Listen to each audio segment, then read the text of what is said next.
We've had a great experience with LMB. We've been informed throughout the whole project. They were absolutely amazing.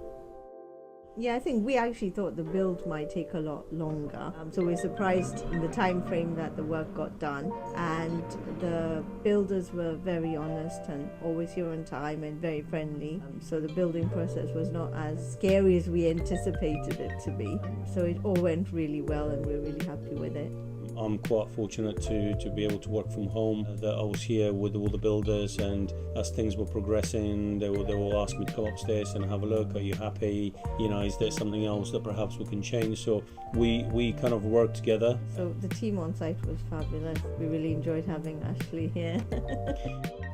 One thing I'll learn from this project is make as many as you can for your builders, because they will look after you.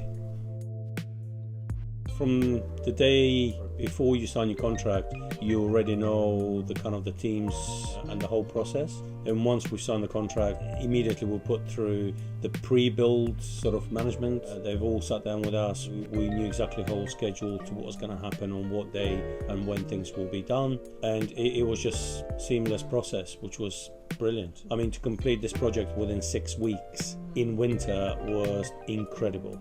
So really, really good. Very happy, yeah.